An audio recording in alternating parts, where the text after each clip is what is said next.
오늘도 건강하시고 행복하세요. 구독, 좋아요, 알림 설정은 큰 힘이 됩니다. 시발, 이 새끼 아직 숨 붙어 있어. 칠흑 같은 어둠이 강원도 화천의 험준한 산악지대를 집어삼킨 밤.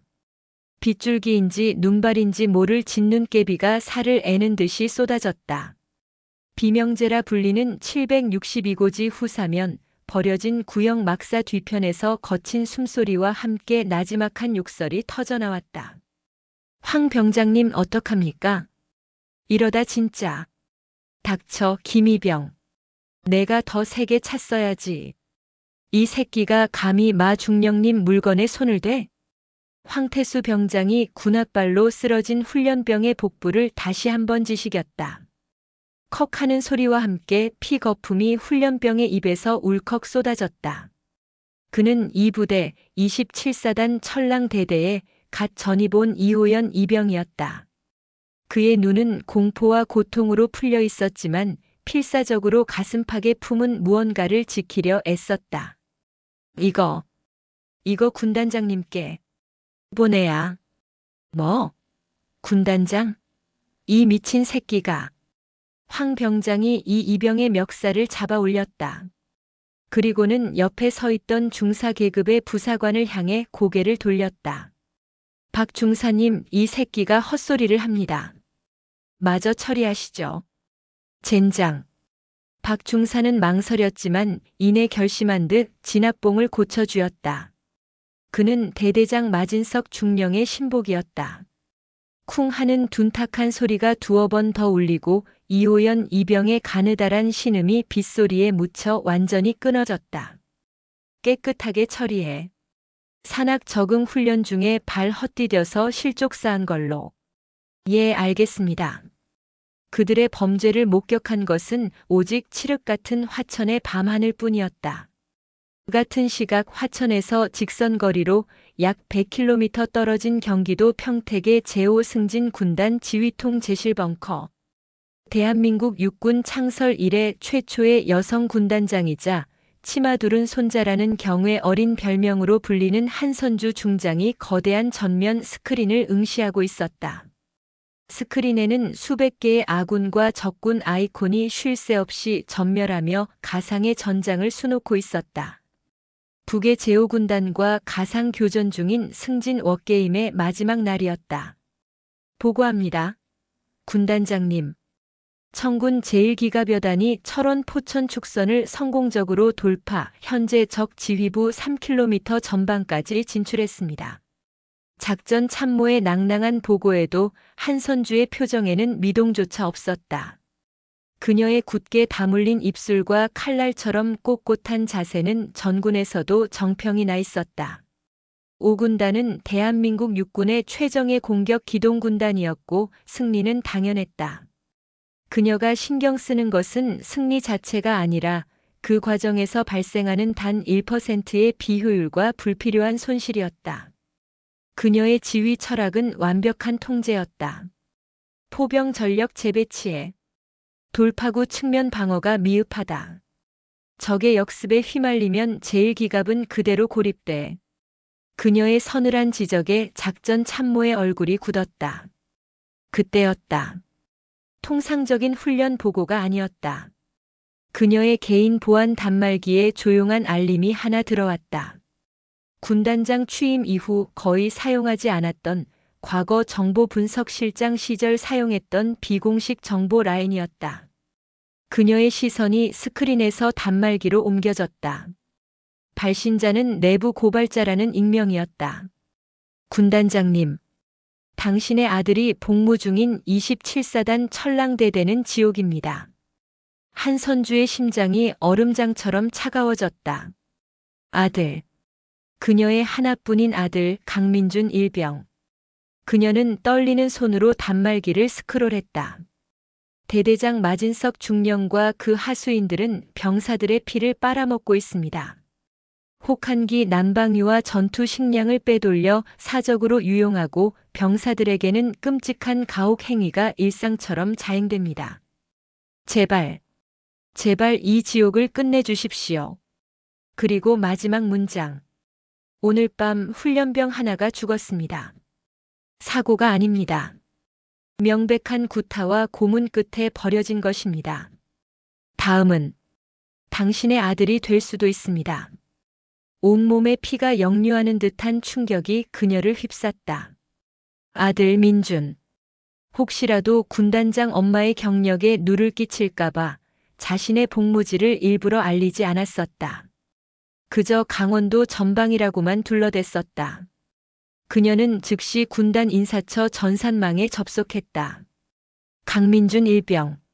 소속은 분명 27사단 보병연대 철랑대대였다. 젠장. 그녀가 나지막이 욕설을 뱉었다. 완벽한 통제를 부르짖던 자신의 발밑, 아들이 있는 부대에서 살인 사건이 벌어진 것이다. 작전 종료. 현 시간부로 승진 워게임을 중지한다. 예. 군단장님. 하지만 적 지휘부. 중지해. 그녀의 목소리는 분노로 미세하게 떨리고 있었지만 지휘통 제실의 그 누구도 그 변화를 눈치채지 못했다.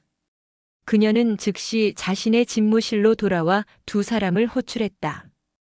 군단 감찰실장 윤대령과 군단 헌병 특수임무대장 SDT 김소령. 그녀의 수족과도 같은 최측근들이었다. 상황이 심각하다. 지금부터 내가 하는 말은 27사단은 물론 육군 본부에도 절대 새어나가선 안 된다. 한선주의 눈이 맹수처럼 번뜩였다. 오늘 밤 27사단 철랑대대에서 훈련병 사망 사고가 보고될 거다. 보고 내용은 단순 실족사겠지.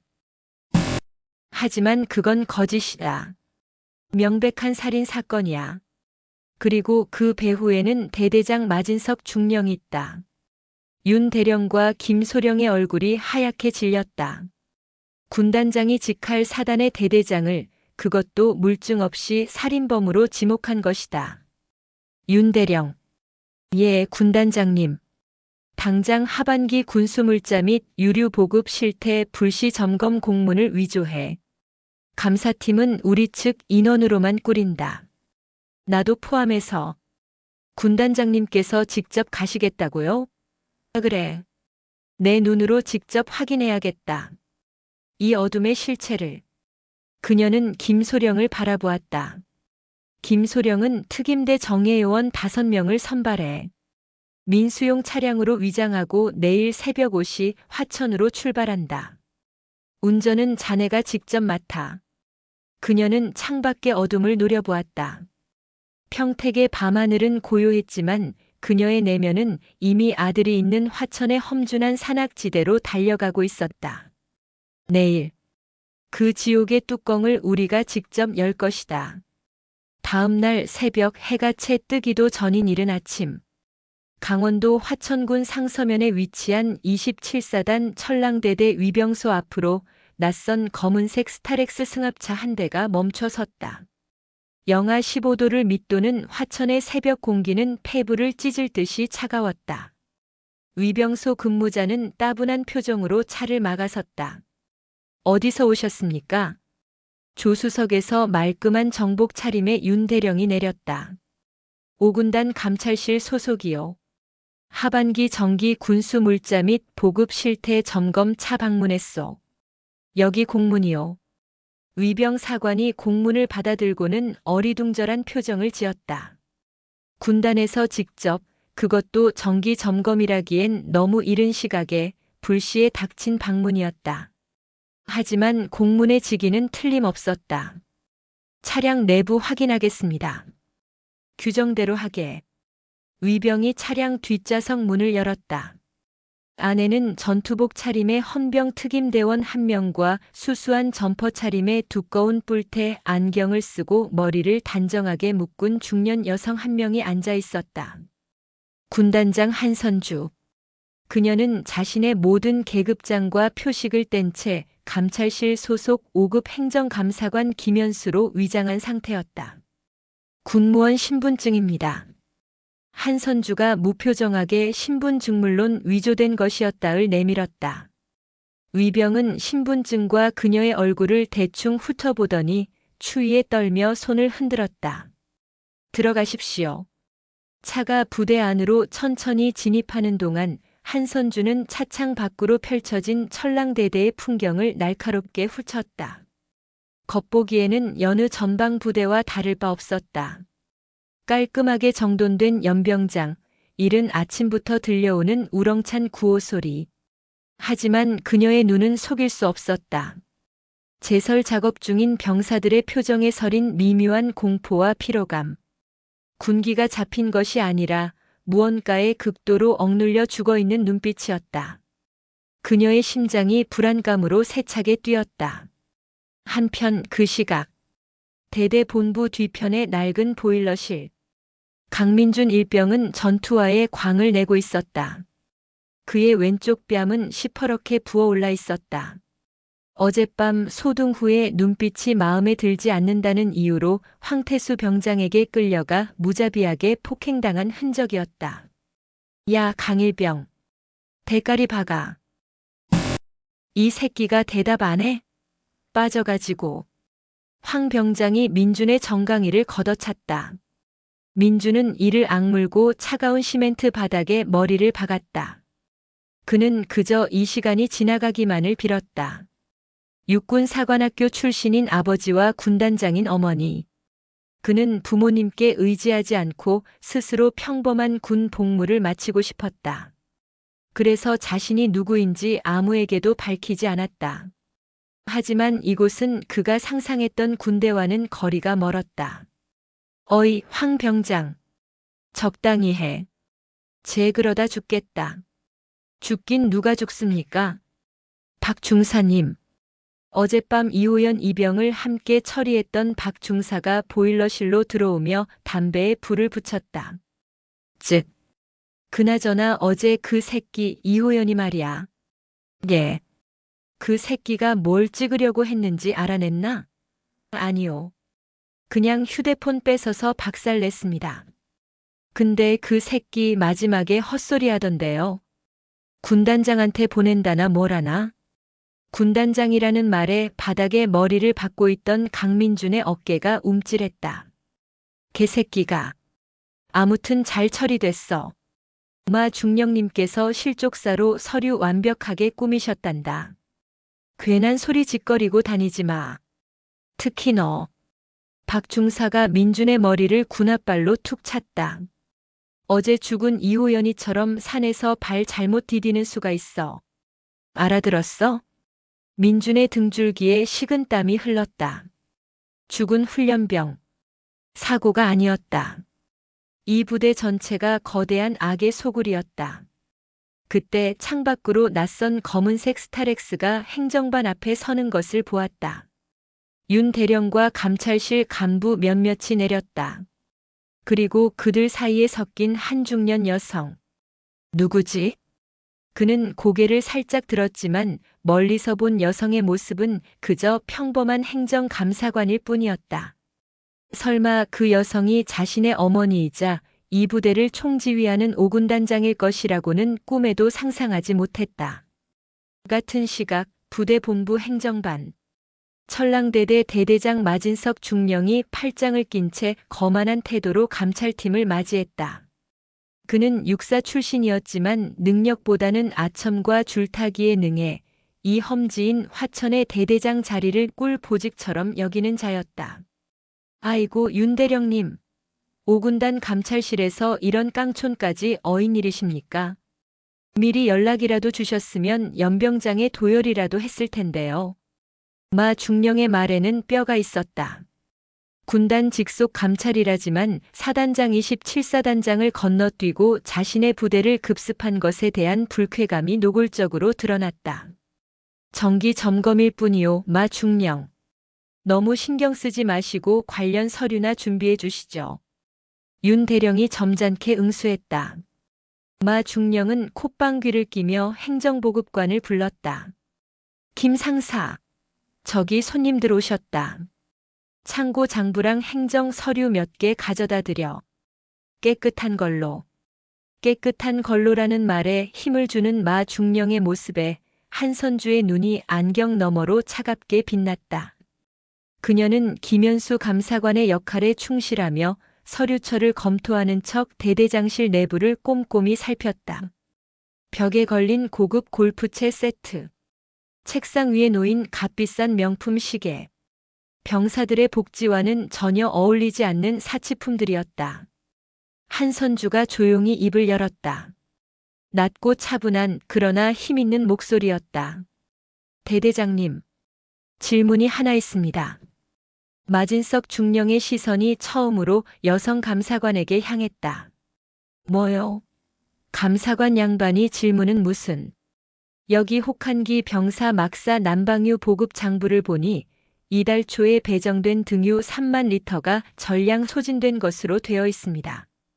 그렇지. 여긴 화천이야. 다른 곳보다 2배는 춥다고.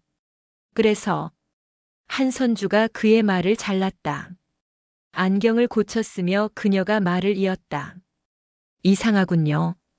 방금 저희 감찰팀 요원이 중앙보일러실 유류 탱크를 실측했습니다.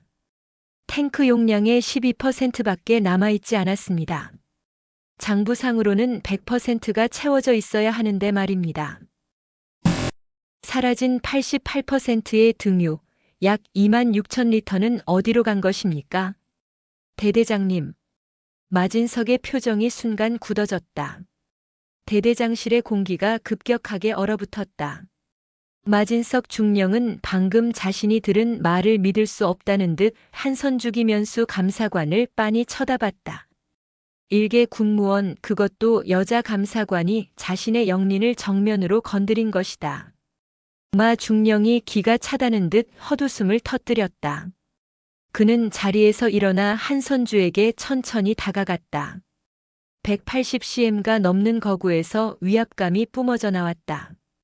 당신 지금 뭐라고 했어? 사라진 유류의 행방을. 감히 이 천랑대대 대대장한테 장부가 안 맞네 어쩌네 따지자는 거야, 지금? 함께 온 감찰실장 윤대령이 급히 끼어들었다. 마 중령 진정하게. 김 감사관님은 저희 실무 담당자로서 규정. 닥쳐. 마진석이 버럭 소리를 질렀다. 그의 시선은 오로지 한선주에게 고정되어 있었다. 그는 자신의 성역인 부대에서 그것도 자신의 가장 민감한 부분인 유류 횡령 의혹을 정면으로 찔리자 이성을 잃었다. 야, 너네가 뭔데? 군단 감찰? 군단에서 나왔다고 뭐 대단한 벼슬이라도 단 줄 알아? 너네 같은 책상 물림들이 총알 빗발치는 이 최전방 화천에서 뭘 안다고 짓거려? 그는 한선주의 멱살이라도 잡을 듯이 그녀의 코앞까지 다가섰다. 어디서 굴러먹던 핫바리 계집인지 아니면 그냥 아줌마인지 모르겠는데. 마진석이 경멸적인 눈빛으로 한선주의 위아래를 훑었다. 여기가 너네 커피나 타 마시면서 노닥거리던 군단 본부 행정실인 줄 알아? 군대 짬밥 먹었으면 위아래는 알아야지. 어디서 감히. 마 중령. 언행이 과하십니다. 한선주가 차갑게 말했다. 그녀의 눈빛에는 일말의 동요도 없었다. 그 평온함이 마진석의 광기를 더욱 부채질했다. 과해. 하. 이 미친년이 지금 누굴 가르치려 들어? 순간 마진석의 손이 번개처럼 날아왔다. 짝. 한선주가 피할 틈도 없이 마진석의 손바닥이 그녀의 뺨을 강타했다. 그녀가 쓰고 있던 뿔테 안경이 바닥으로 날아가 쨍그랑 소리를 내며 깨졌다. 군단장. 윤 대령이 비명을 질렀지만 그 소리는 마진석의 고함에 묻혔다. 이년이 감히 내 구역에서 날 도둑놈으로 몰아? 내가 누군지 알아? 이 천랑대대에선 내가 왕이고 법이야. 2년 하나쯤 저기 비명제에 묻어버려도 아무도 몰라. 마진석은 격분하여 한선주의 머리채를 거칠게 움켜쥐었다. 악! 한선주가 짧은 신음을 뱉었다. 어머니!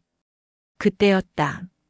행정반 문이 거칠게 열리며 강민준 일병이 뛰어들어왔다. 그는 보일러실 창밖으로 이 모든 광경을 목격하고 이성을 잃고 만 것이다. 자신의 어머니가 저 오만방자한 대대장에게 뺨을 맞고 머리채를 잡힌 채 모욕당하는 모습을 보고만 있을 수는 없었다. 어머니. 마진석의 손이 순간 멈칫했다. 그는 피투성이인 강민준 일병과 머리채를 잡힌 채 자신을 노려보는 한선주를 번갈아 쳐다봤다. 뭐?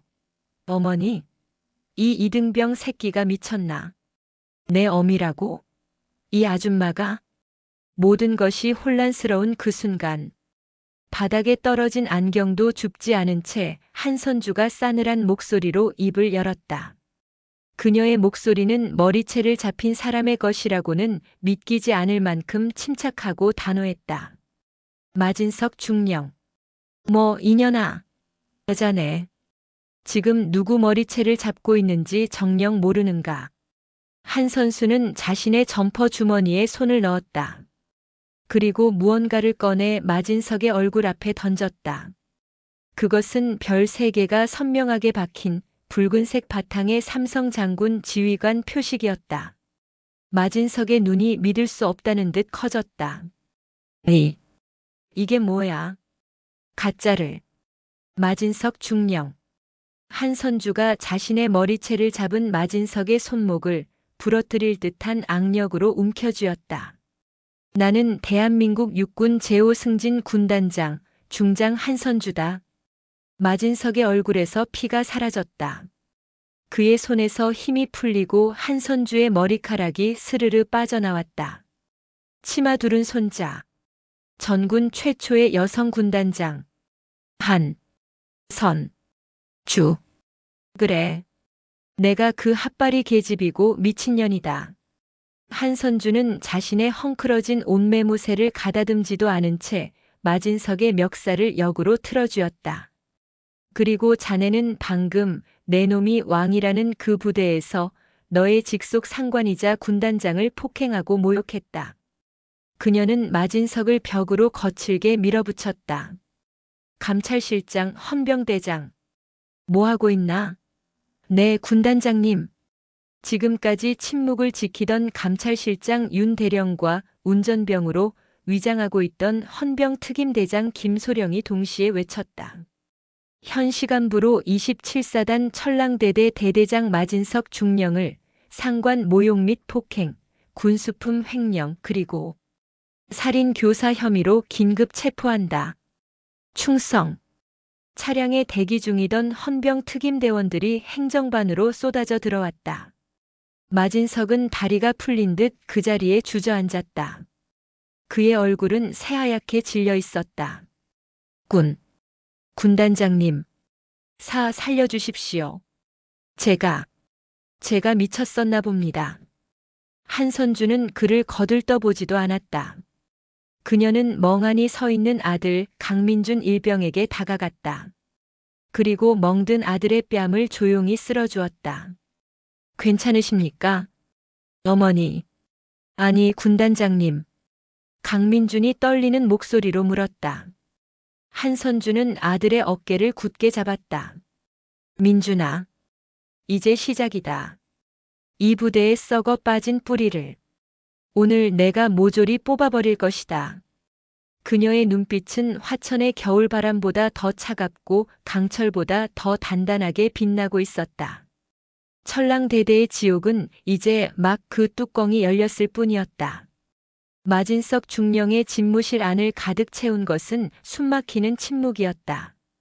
방금 전까지 자신의 왕국에서 왕으로 군림하던 사내의 절규와 그를 제압하는 헌병 특임대의 군합발 소리, 그리고 수갑이 채워지는 날카로운 철컥 소리가 사라진 지금 남은 것은 먼지가 내려앉는 소리뿐이었다. 마진석은 짐승처럼 무릎 꿇린 채 자신의 손목에 채워진 차가운 금속의 감촉을 믿을 수 없다는 듯 멍하니 바라보고 있었다. 여자년 핫바리 계집 아줌마. 그가 경멸하고 짓밟으려 했던 존재가 대한민국 육군 5군단을 지휘하는 치마 두른 손자 한선주 중장이었다. 삼성 장군. 하늘과도 같은 존재였다. 그는 자신의 직속 상관, 그것도 군단장의 뺨을 후려치고 머리채를 움켜쥐었다. 돌이킬 수 없는 파국이었다. 군단장님. 그가 개미 기어가는 목소리로 애원하려 했지만 한선주는 그에게 눈길조차 주지 않았다. 그녀의 시선은 오직 한 사람. 공포와 충격 그리고 형언할 수 없는 복잡한 감정에 휩싸여 덜덜 떨고 있는 아들 강민준 일병에게 고정되어 있었다. 그녀는 아들의 뺨에 선명하게 남은 붉은 멍자국을 바라보았다. 그녀가 위장 잠입했을 때 멀리서 보았던 그 상처였다. 자신의 아들이 이 지옥 같은 부대에서 저런 인간 쓰레기들의 손에 일상적으로 짓밟히고 있었다는 증거였다. 그녀의 심장이 얼음 송곳으로 난자당하는 듯한 고통을 느꼈지만 그녀의 표정은 화강암처럼 굳어 있었다. 분노는 가장 차가울 때 가장 치명적인 법이다. 강민준 일병. 한선주가 아들의 이름을 불렀다. 군인 대 군인으로서의 호칭이었다. 네. 네. 강민준이 공포에 질린 군인의 자세로 경례를 붙였다. 자네는 이 모든 상황의 중요 목격자이자 마진석 중령에 의한 직권 남용 및 가혹 행위의 피해자다. 그녀는 천천히 아들에게 다가가 떨리는 어깨를 굳게 잡았다. 그것은 어머니로서의 위로가 아닌 사령관으로서 내리는 확인의 손길이었다. 지금 즉시 감찰실장에게 이 부대에서 자네가 겪고 목격한 모든 사실을 단 하나도 빠짐없이 육하원 측에 따라 진술하도록. 이것은 군단장의 명령이다. 충성. 알겠습니다. 한선주는 감찰실장 윤대령을 불렀다. 윤대령. 예, 군단장님. 강일병의 신병을 확보하게. 절대적인 안전이 보장되는 장소에서 즉시 진술 녹화를 시작해. 그리고 그녀의 목소리가 한층 더 낮아졌다. 이 부대 내에 마진석 중령의 하수인 노릇을 하던 자들 강일병을 포함한 다른 병사들에게 폭력을 행사한 선임병과 간부들을 즉각 색출하여 모두 불린 격리 조치하도록. 단 한 놈도 서로 입을 맞출 시간을 주어선 안 된다. 알겠습니다, 군단장님. 이제 그녀의 시선은 헌병 특임대장 김소령에게로 향했다. 김소령. 예. 지금 이 순간부로 천랑대대 전체를 완벽하게 봉쇄한다. 부대 모든 유선 전화 및 무선 통신망을 군단 직할 통신단에서 장악하고 외부와의 모든 연락을 차단한다. 내가 허락하기 전까지는 이 부대에서 개미 새끼 한 마리 빠져나가거나 외부에서 그 어떤 신호도 들어와서는 안 된다. 알겠나? 충성. 마진석 중령의 집무실, 관사, 개인 차량은 물론 이자와 연결된 모든 간부들의 사무실과 개인 공간까지 전부 압수수색을 실시한다. 특히 컴퓨터와 개인 단말기, 모든 서류 캐비닛은 원본 그대로 봉인하여 군단으로 이송한다. 명령은 벼락처럼 떨어졌다. 5군단장의 직속 부대인 헌병 특임대 SDT와 감찰실 요원들이 일사불란하게 움직이기 시작했다. 그들은 이미 이 순간을 준비해온 전문가들이었다. 행정반 밖은 이미 발칵 뒤집혀 있었다. 대대장실에서 들려온 고함과 비명, 그리고 군단장님 이라는 충격적인 단어에 부대 전체가 마비된 듯 했다. 병사들은 생활관 창문에 유령처럼 달라붙어 밖을 내다보았고 간부들은 감히 접근하지 못한 채 멀찍이서 이 믿을 수 없는 광경을 지켜보며 사색이 되어 있었다. 저기 헌병대 아니야? 군단 직속 특임대다. 저 검은색 베레모. 대체 무슨 일이야? 아까 그 군무원 아줌마. 설마. 공포가 전염병처럼 퍼져나갔다. 한선주는 마진석이 끌려나간 대대장실을 천천히 둘러보았다. 그녀는 마 중령이 앉아있던 고급 가죽 의자에 앉는 대신 그 앞에 섰다. 그리고 책상 위에 놓인 깨끗한 걸로 준비되었다던 가짜 서류철을 집어들었다. 이런 종이 쪼가리로 내 눈을 속이려 했군. 그녀는 서류철을 바닥에 내던졌다. 감찰실장, 자네가 어제 비공식적으로 확보한 자료와 마 중령이 제출한 이 공식 자료를 대조해. 차이가 나는 모든 항목을 지금 당장 목록으로 만들어. 이미 작업 중입니다, 군단장님. 서류상으로만 소진된 유류와 실제 탱크 잔고의 차이만 수만 리터입니다. 혹한기 피복과 전투 식량 항목에서도 최소 수십 개 이상의 심각한 불일치가 발견되었습니다. 좋아. 이제 그 불일치한 물자들이 어디 있는지 그 실물을 확인하러 가지. 한선주가 앞장서서 집무실을 나섰다. 그녀의 목표는 단 하나. 마진석이 감찰팀에게 보여주려 했던 깨끗한 제1보급 창고가 아니었다. 내부 고발 메일에서 언급되었던 숨겨진 곳. 제3보급 창고. 그곳으로 안내해. 예? 제3보급 창고 말입니까? 대대 행정보급관인 김 상사가 사색이 되어 되물었다.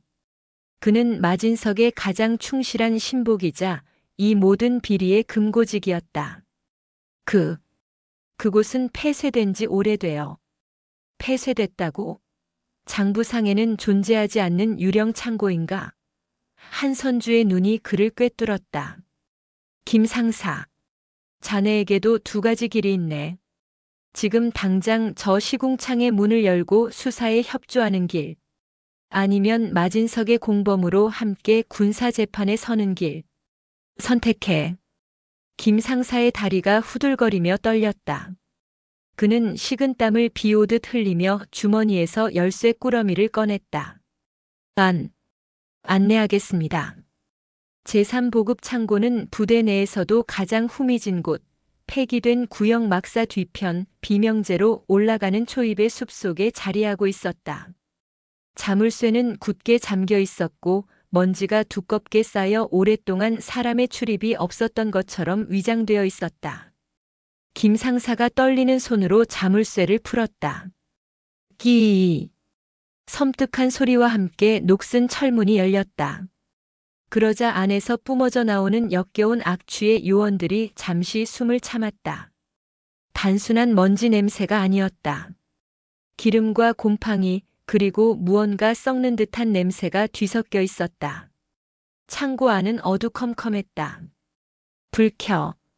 김 상사가 벽에 스위치를 올리자 치직거리는 소리와 함께 노란 백열등 몇 개가 힘겹게 불을 밝혔다.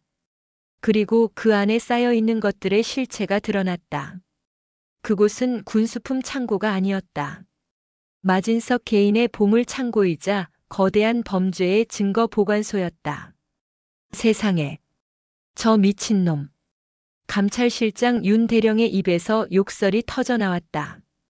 창고의 절반은 최신형 전투 식량, 혹한기 방한 피복, 신형 전투화, 고가의 조준경과 야간 투시경 등 병사들에게 지급되었어야 할 핵심 군수품들로 가득 차 있었다. 그것들은 장부에만 존재할 뿐 실제로는 이곳에 쌓여 외부로 빼돌려질 날만 기다리고 있었다. 병사들은 화천의 혹한 속에서 낡아 빠진 피복으로 버티고 있었는데 그들의 지휘관은 새 피복을 산더미처럼 쌓아두고 있었던 것이다. 그리고 나머지 절반. 그곳은 차마 군부대라고는 상상할 수 없는 물건들로 채워져 있었다. 수백 병의 고급 양주, 값비싼 와인셀러, 최신형 골프채 세트 수십 박스, 명품 시계와 가방이 담긴 쇼핑백대.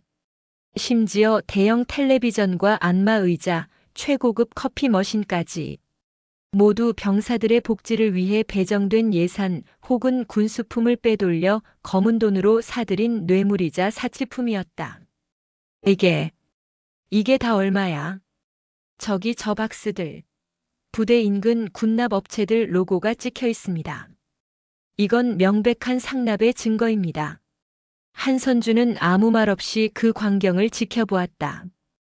그녀의 눈은 분노를 넘어 차가운 경멸로 불타고 있었다. 병사들은 얼어붙은 전투 식량으로 끼니를 때우고 끔찍한 가혹 행위에 시달리고 있었는데 그들의 지휘관이라는 자는 그들의 피고름을 짜내어 이런 사치와 향락을 즐기고 있었다. 이것 봐주십시오, 군단장님. 한 감찰 요원이 창고 구석에 숨겨진 작은 금고를 발견했다. 열어. 김 상사는 이미 모든 것을 포기한 듯 떨리는 손으로 다이얼을 돌려 금고를 열었다. 그 안에는 현금 다발과 함께 결정적인 증거가 들어 있었다. 검은 장부. 그것은 마진석이 직접 손으로 쓴 것으로 보이는 이중 장부였다. 언제 어떤 물품을 빼돌렸고 그것을 누구에게 팔았으며 그 돈으로 누구에게 얼마의 떡값을 상납했는지가 빽빽하게 적혀 있었다. 한선주가 장부를 펼쳤다. 그녀의 눈이 장부의 가장 마지막 장 정기 상납 리스트에서 멈췄다. 상급 부대 관리. 연대장님 최대령 매월 셋째 주 현금 500 및 선물. 사단장님이 소장 분기별 특별 관리. 한선주의 눈이 가늘어졌다. 27사단장 소장 이철민. 마진석 이놈 하나로 끝날 일이 아니었군. 그녀가 장부를 덮었을 때였다. 밖에서 다급한 목소리가 들려왔다. 군단장님, 큰일 났습니다. 김소령이 다급하게 뛰어들어왔다. 강일병의 선임이라는 황태수 병장. 그놈이 탈영을 시도했습니다. 한선주의 고개가 휙 돌아갔다. 황태수 병장. 어젯밤 내부 고발 메일에서 그리고 방금 전 아들 강민준의 초기 진술에서 가장 악랄한 가해자로 지목된 자. 그리고 어젯밤 이호연 훈련병을 처리했던 바로 그놈이었다. 당장 잡아. 철의 여제의 분노가 마침내 얼어붙은 화천의 산자락을 뒤흔들기 시작했다. 황태수 병장은 미친 듯이 달렸다. 그는 천랑대대에서 가장 악랄한 포식자였고 마진석 중령의 비호 아래 작은 왕으로 군림했다.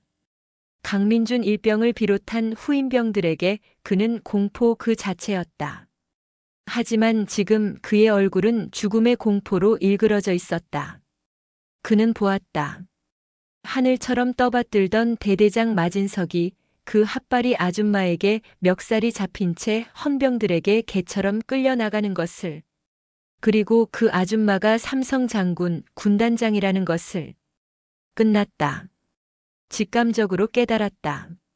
자신이 저지른 모든 짓, 특히 강민준 일병을 향한 상습적인 구타와 가혹행위. 그리고 어젯밤 죽일 생각은 없었어. 그냥 버릇을 고쳐주려고. 마 중령님이 시키신 대로. 그의 머릿속에 끔찍한 기억이 스쳤다. 마 중령의 지시로 특별 관리하던 훈련병 이호연. 부대 비리를 눈치챈 듯한 그 훈련병을 그는 행정보급관 김상사 그리고 박중사와 함께 제3창고 뒤편 비명제에 버려진 지하 벙커로 끌고 갔다. 그리고 그곳에서 군기 교육을 빙자한 무자비한 폭행이 자행되었다. 그러다 일이 잘못됐다. 훈련병이 숨을 쉬지 않았다. 그들은 공포에 질려 시신을 험준한 산악훈련 코스 762고지로 옮겼고 단순 실족사로 위장했다. 마진석이 모든 것을 막아줄 것이라 믿었다. 하지만 이제 마진석이 무너졌다. 그리고 다음 차례는 살인에 가담한 자신이었다. 강민준. 그 새끼가 군단장 아들이었어. 모든 퍼즐이 맞춰졌다. 강민준은 모든 것을 알고 있었다. 그가 입을 여는 순간 자신은 단순한 가혹 행위가 아니라 살인죄로 군사재판에 서게 될 터였다. 살아야 했다. 그는 부대 봉쇄망이 완성되기 직전의 찰나를 노렸다. 가장 허술한 후방 철조망. 그곳을 향해 전력 질주했다.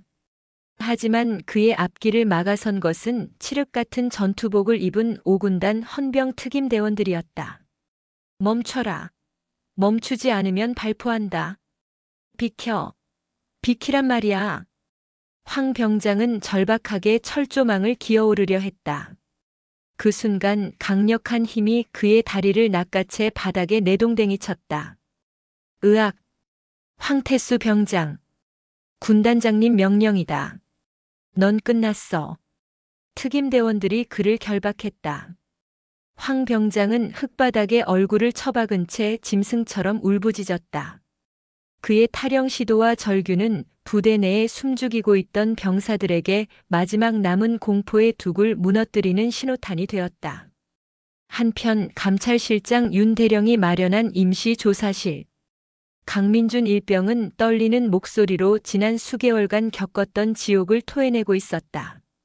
황태수 병장은 매일 밤 저를 생활관 뒤편 보일러실로 불렀습니다. 눈빛이 마음에 안 든다, 대답이 늦는다는 이유로 얼굴과 복부를 상습적으로 구타했습니다.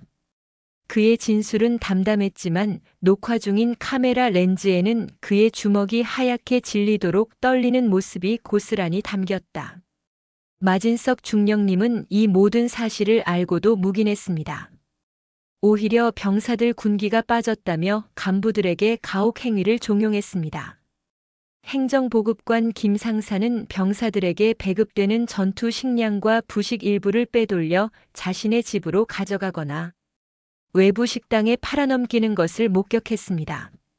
잠깐. 감찰실장 윤대령이 그의 말을 끊었다. 황 병장의 탈영 시도 소식은 들었겠지. 그는 왜 그렇게까지 도망치려 했을까? 단순 가혹 행위 때문만은 아닐 거다. 어젯밤 사망한 훈련병 이호연. 그 훈련병에 대해 아는 대로 말해봐. 강민준의 눈동자가 격렬하게 흔들렸다. 그는 침을 삼켰다. 이호연 이병. 최 이병은 사고로 죽은 것이 아닙니다. 자세히 말해. 최 이병은 마 중령님이 제3창고에서 군수품을 빼돌리는 현장을 우연히 목격했습니다. 그리고 그걸 휴대폰으로 찍으려다 걸렸습니다. 뭐라고? 그날 밤 황태수 병장과 박중사 그리고 행보관이 최 이병을 끌고 나갔습니다. 그리고 그들은 최 이병이 군기를 잡다가 산에서 발을 헛디뎠다고 했습니다. 하지만 전 들었습니다. 뭘 들었나? 황 병장이 동기들과 웃으면서 그 새끼 벙커에서 찍소리도 못하고 가던데 마 중령님이 알아서 처리해 주실 거니 걱정 말라고. 그렇게 말하는 것을 똑똑히 들었습니다. 벙커? 어떤 벙커를 말하는 거지? 제3창고 뒤편 비명제 초입에 아무도 쓰지 않는 폐 벙커가 하나 있습니다. 그들은 항상 그곳으로 후임병들을 끌고 갔습니다. 윤 대령의 얼굴이 굳어졌다. 이것은 단순 비리 사건이 아니었다. 비리를 은폐하기 위한 조직적인 살인 및 사체 유기 사건이었다. 이 보고는 즉시 제3창고를 수색 중이던 한선주 중장에게 전달되었다. 살인, 은폐, 상납. 그녀는 검은 장부에 적힌 27사단장 이철민 소장의 이름을 노려보았다. 이것은 마진석 한 명의 일탈이 아니다. 27사단 전체, 어쩌면 그 이상까지 썩어 들어간 거대한 조직 범죄다. 그녀는 즉시 헌병대장 김소령에게 명령했다. 당장 헌병특임대 전 병력을 이끌고 그 폐 벙커로 가라. 현장을 확보하고 정밀 감식을 시작해. 그리고 그녀의 목소리는 얼음장 같았다. 행보관 김상사를 체포해. 황태수 병장과 함께 살인 및 사체 유기 혐의다. 두 놈의 입에서 나오는 모든 이름을 기록해. 알겠습니다. 모든 것이 폭풍처럼 휘몰아치는 그때 조사를 마친 강민준 일병이 어머니이자 군단장인 한선주를 찾아왔다. 그는 헌병들이 지켜보는 앞에서 경례를 붙였다. 군단장님, 드릴 말씀이 있습니다. 무슨 일이지? 한선주는 아들의 눈빛이 이전과는 달라졌음을 느꼈다.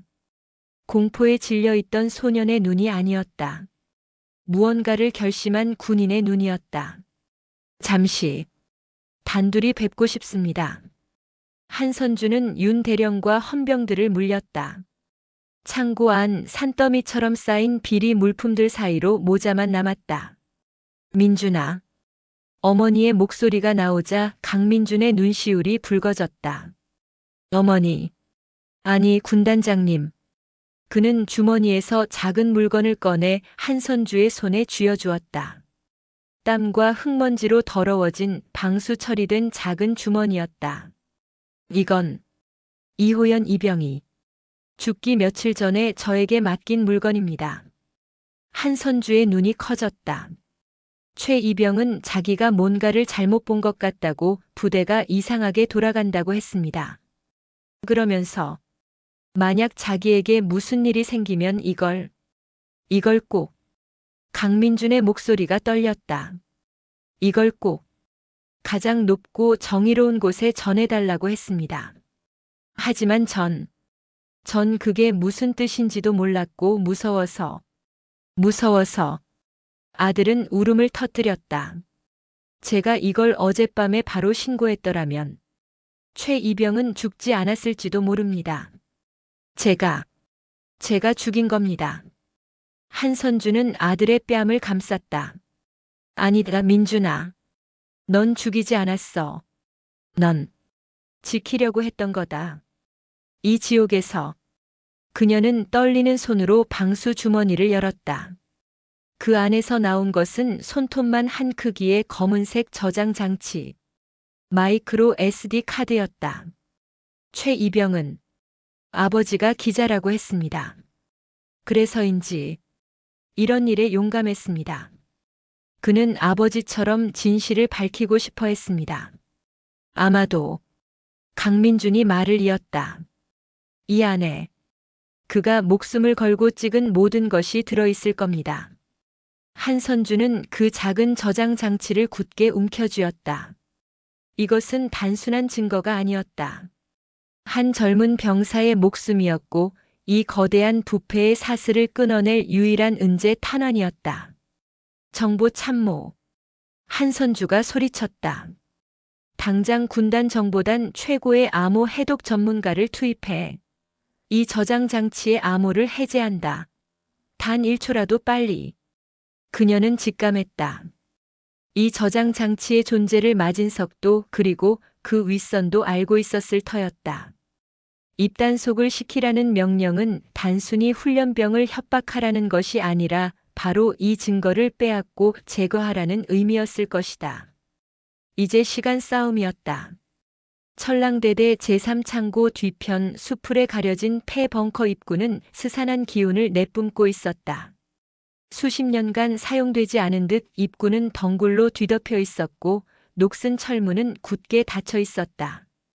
하지만 그 문틈으로 새어나오는 희미하고 역겨운 냄새는 이곳이 단순한 폐허가 아님을 증명하고 있었다. 강제 개방 실시. 헌병대장 김소령의 명령에 따라 특임대원들이 유압 절단기로 철문의 경첩을 파괴했다. 육중한 철문이 괴성을 내며 안쪽으로 쓰러졌다. 그리고 그 순간 벙커 안에 갇혀있던 농축된 악취가 폭발하듯 뿜어져 나왔다. 방독면 착용. 내부 유독 가스 확인. 방독면을 쓴 감식반 요원들이 먼저 진입했다. 손전등 불빛이 어둠을 갈랐다. 벙커 내부는 예상보다 넓었지만 그 광경은 차라리 지옥도라 부르는 것이 마땅했다. 바닥은 정체를 알 수 없는 말라붙은 액체와 오물로 뒤덮여 있었다. 한쪽 구석에는 낡은 모포가 피와 토사물로 범벅이 된 채 뒹굴고 있었다. 벽에는 손톱으로 긁은 자국이 선명했고 군데군데 핏자국이 검붉게 물들어 있었다. 이곳은 노련한 김소령조차도 이 끔찍한 광경에 말을 잇지 못했다. 이곳은 얼차려나 군기 교육의 장소가 아니었다. 명백한 고문 장소였다. 찾았습니다. 한 감식 요원이 벙커 가장 안쪽에서 무언가를 발견하고 소리쳤다. 그곳에는 이호연 훈련병의 것으로 보이는 찢어진 전투복 하의와 한 짝만 남은 전투화가 버려져 있었다. 그리고 그 옆 바닥에 눌어붙은 검붉은 피 웅덩이. 이곳이다. 이곳에서 최 이병이 마지막을 맞이한 곳이야. 감식반은 즉시 정밀 감식에 들어갔다. 혈흔 샘플을 채취하고 벙커 내부에 남겨진 모든 지문과 족적을 확보하기 시작했다. 이 모든 것은 황태수 병장과 행보관 김 상사 그리고 그들에게 명령을 내린 자들을 살인죄로 올가맬 결정적인 증거였다. 같은 시각 천랑대대 임시조사실. 살인 혐의로 체포된 행정보급관 김상사는 모든 것을 체념한 듯 넋이 나간 표정으로 앉아 있었다. 그의 맞은편에는 감찰실장 윤대령이 앉아 있었다. 폐 벙커가 발견됐다. 그 한마디에 김상사의 어깨가 경련하듯 떨렸다. 그리고 그 안에서 최이병의 혈흔과 유류품이 나왔지. 황태수 병장은 이미 모든 것을 자백했다. 마진석 중령의 지시로 당신과 함께 최이병을 벙커로 끌고 갔고 그곳에서 폭행해 죽음에 이르게 했다고. 아닙니다. 전 그냥 시키는 대로. 윤 대령이 차갑게 웃었다. 사람을 죽여놓고 시키는 대로 했다? 마진석은 이미 끝났어. 이제 당신들 위해서 바람막이가 되어줄 사람은 아무도 없어. 윤 대령은 김 상사 앞으로 서류 한 장을 내밀었다. 이건 당신의 아내와 딸 사진이더군. 당신이 빼돌린 군수품으로 호의호식하며 찍은 사진이야. 당신이 살인죄로 무기징역을 받으면 이 가족들은 살인자의 가족이라는 낙인이 찍힌 채 평생을 살아가겠지. 김 상사의 눈이 절망으로 흔들렸다. 하지만 윤 대령이 목소리를 낮췄다. 방법이 하나 있지. 당신이 이 사건의 몸통이 아니라 어쩔 수 없이 가담한 꼴이었다는 것을 증명하는 거야. 마진석과 그 윗선이 당신에게 어떤 협박을 했는지, 그리고 그들 위에 또 누가 있었는지. 당신이 아는 모든 것을 불어. 그럼 적어도 살인죄의 주범에서는 벗어날 수 있겠지. 이건 거래야. 김 상사는 떨리는 손으로 마른 세수를 했다. 그는 무너졌다. 말씀드리겠습니다. 전부 다. 말씀드리겠습니다. 그의 입에서 충격적인 진실이 쏟아져 나오기 시작했다. 마 중령님은 처음부터 최이병을 눈의 가시처럼 여겼습니다. 최이병 아버지가 현직 기자였습니다. 부대 비리를 캐고 다니는 것 같다며 본보기로 조져놓으라고 했습니다. 기자? 예. 그래서 벙커로 끌고 갔습니다. 황 병장놈이 너무 심하게 때렸습니다. 정신을 차려보니 애가 숨을 안 쉬었습니다. 김 상사는 공포에 질려 울먹였다. 마 중령님께 보고했더니 당황하지 말고 산악훈련 중에 실족사한 걸로 처리하라고 했습니다. 그리고 바로 연대장님께 보고를 올렸습니다. 연대장, 최 대령이 뭐라고 하던가. 최 대령님은 쓸데없이 시끄럽게 만들지 마라.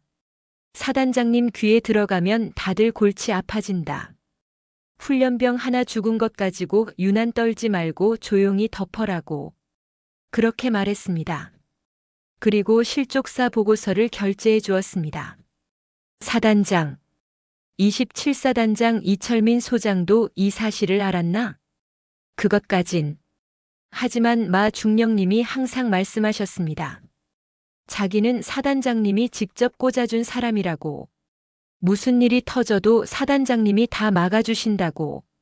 검은 장부에 적힌 분기별 특별관리가 바로 사단장님께 직접 전달되는 상납금이었습니다. 제가 직접 그 돈과 물품을 포장했습니다. 윤 대령은 숨을 삼켰다. 일이 상상을 초월할 정도로 커지고 있었다. 이것은 단순한 군부대 비리가 아니라 사단 전체가 연루된 거대한 범죄 카르텔이었다. 이 모든 내용은 실시간으로 한선주 중장의 지휘 텐트로 보고되고 있었다. 그녀는 제3창고 앞에서 야전 지휘소를 차린 터였다. 그때 정보참모가 다급하게 뛰어들어왔다. 군단장님, 암호가 해제됐습니다. 최이병의 SD카드. 지금 재생합니다. 한선주가 노트북 화면을 노려보았다. 파일이 열렸다. 첫 번째 영상. 어두운 창고 안에서 마진석 중령이 민간업자들에게 무언가를 받고 돈다발을 챙기는 장면이었다. 하하, 김 사장. 이번 혹한기 유류건은 아주 깔끔했어. 손실 처리된 물건들이 자네 주유소로 잘 들어갔다지. 수수료는 저번에 말한 대로. 윗분들 것까지 두둑하게 챙겨주게. 두 번째 영상. 더 충격적이었다. 벙커 내부였다. 이호연 이병이 무릎 꿇고 있었고 황태수 병장이 그를 구타하고 있었다. 이 개새끼가 내 애비가 기자면 다야? 감히 마 중령님을 건드려? 이 SD 카드 내놔. 어디다 숨겼어? 그리고 마지막 음성 파일. 이호연 이병이 죽기 직전 마지막 힘을 다해 녹음한 마진석과 상급자의 통화 내용이었다. 네, 연대장님. 알겠습니다. 방금 처리했습니다. 예. 그 새끼가 SD 카드를 하나 더 가지고 있었는지는 모르겠습니다만 일단 입은 막았습니다. 예. 예. 사단장님께는 연대장님께서 직접 보고하시겠다고요? 알겠습니다. 충성. 한선주는 주먹을 굳게 쥐었다. 연대장 최대령. 그 역시 공범이었다. 윤대령.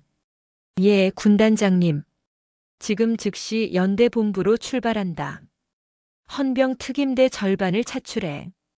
연대장 최대령을 살인 방조 및 뇌물수수 혐의로 체포한다. 그녀가 막 텐트를 나서려 할 때였다. 위잉. 그녀의 개인 보안 단말기가 격렬하게 울렸다. 발신자는 뜻밖의 인물이었다. 27사단장 이철민 소장. 거미줄의 중심이 먼저 움직인 것이다. 한선주는 잠시 망설이다 통화 버튼을 눌렀다. 충성. 군단장 한선주 중장입니다. 이봐 한장군. 지금 뭐 하는 짓인가? 수화기 너머로 이철민 소장의 격로한 목소리가 터져나왔다. 아무리 군단장이라지만 관할 사단장의 승인도 없이 사단 예하 부대를 무단으로 급습하고 대대장을 체포해. 지금 자네가 쿠데타라도 일으키는 줄 알겠네. 참모총장도 아닌 자신의 지휘하에 있는 사단장이 감히 군단장에게 쿠데타를 운운했다. 한선주의 목소리는 흔들림이 없었다. 이철민 소장, 보고 드릴 말씀이 있습니다. 귀관의 예하 부대인 철랑대대에서 훈련병이 구타로 사망하는 사건이 발생했습니다. 뭐라고? 마진석 중령과 연대장 최대령은 이 살인 사건을 단순 실족사로 은폐하려 했으며 이 과정에서 한선주는 잠시 숨을 골랐다. 이철민 소장, 귀관이 개입한 정황 증거를 확보했습니다. 수화기 너머로 침묵이 흘렀다. 한 장군, 지금 날 협박하는 건가? 협박이 아닙니다. 사실을 통보하는 중입니다. 저는 지금 살인범과 그 공범들을 체포하고 부패한 군의 뿌리를 도려내는 중입니다.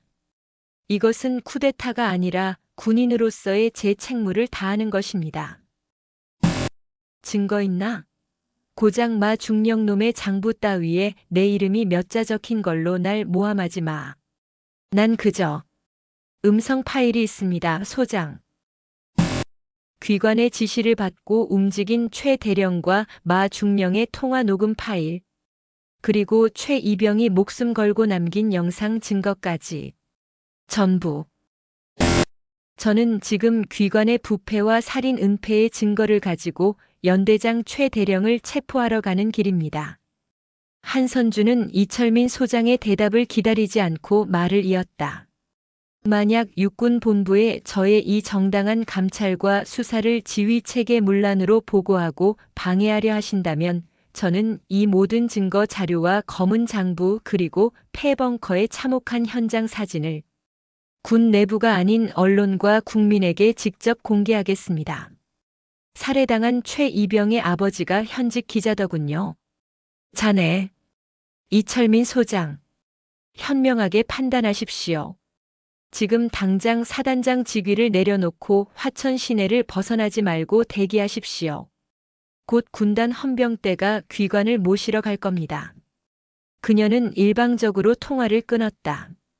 사단장이었다.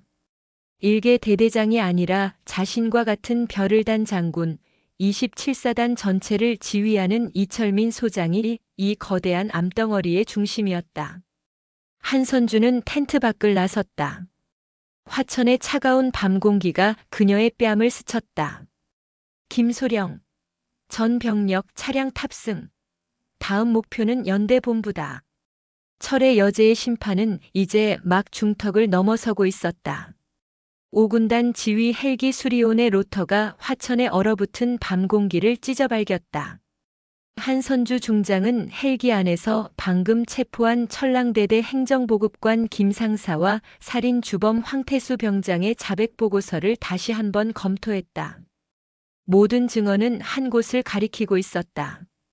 대대장 마진석의 직속 상관이자 이 모든 비극의 1차 방조자 27사단 보병연대장 최동규 대령.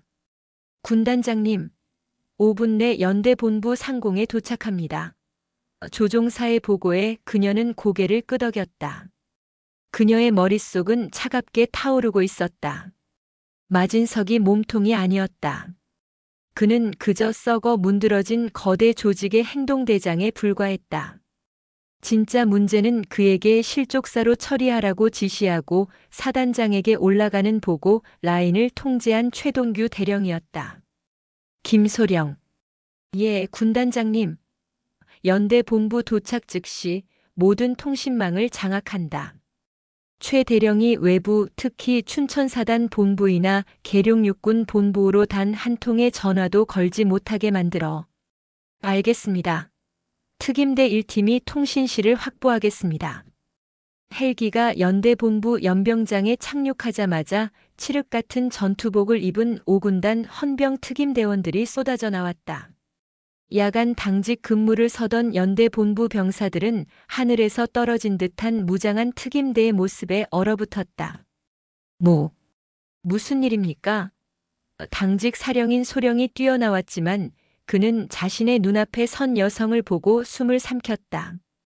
계급장도 없는 수수한 점퍼 차림이었지만 그녀가 뿜어내는 기세는 평범한 군무원이 아니었다. 그리고 그녀 뒤로 5군단 마크가 선명한 헌병 특임대장 김소령이 다가왔다. 5군단 감찰실이다. 연대장실은 어디인가? 그 시각 연대장 최동규 대령은 자신의 관사에서 편안한 잠자리에 들어 있었다. 그는 오늘 저녁 27사단장 이철민 소장과 은밀한 통화를 마친 참이었다. 최 대령, 그 마진석이 놈 말이야. 요즘 너무 튀는 것 같아. 걔가 처리한 훈련병 이호연이. 그놈 아비가 기자라며? 예, 사단장님. 하지만 마 중령이 깔끔하게 실족사로 처리했습니다. 서류는 완벽합니다. 그래. 자네만 믿네. 알다시피 마 중령은 계룡에서 직접 꽂아준 사람이야. 걔가 흔들리면 우리까지 피곤해져. 이번 춘천에 새로 들어서는 군인 복지 타운 건설 건도. 걱정 마십시오. 마 중령이 알아서 잘했을 겁니다. 최 대령은 만족스러운 미소를 지으며 잠자리에 들었다. 마진석이 빼돌린 군수품과 유류를 팔아 상납한 검은 돈의 일부는 연대장인 자신을 거쳐 사단장 이철민에게 흘러들어갔다. 그리고 그 돈의 상당 부분은 다시 육군 본부의 인사 라인을 타고 올라갔다. 이철민 사단장이 말한 계룡의 실세. 그가 바로 이 거대한 부패 카르텔의 정점이었다. 그때였다. 쾅, 쾅, 쾅. 관사 현관문이 부서질 듯이 울렸다. 누구야? 이 시간에. 최 대령이 속옷 바람으로 거실로 뛰어나왔다. 쾅. 특임대원들이 육중한 문을 강제로 개방하고 들이닥쳤다. 뭐야? 너희들. 최 대령이 비명을 지르기도 전에 그의 몸은 바닥에 제압당했다. 27사단 보병연대장 최동규 대령. 어둠 속에서 한 여성이 걸어 나왔다. 한선주였다. 그녀는 바닥에 엎드린 최 대령의 눈높이에 맞춰 몸을 숙였다. 최 대령? 최 대령은 눈을 비볐다. 5군단장이 왜 자신의 관사에 그것도 이 새벽에 특임대를 이끌고 나타났는지 도저히 이해할 수 없었다. 군 단장님, 이게 무슨 짓입니까? 제가 뭘 잘못. 시끄럽다. 한선주가 그의 말을 잘랐다. 그녀는 김소령에게서 보안 단말기를 건네받아 그의 귀에 대고 재생 버튼을 눌렀다. 연대장님, 알겠습니다. 방금 처리했습니다. 예.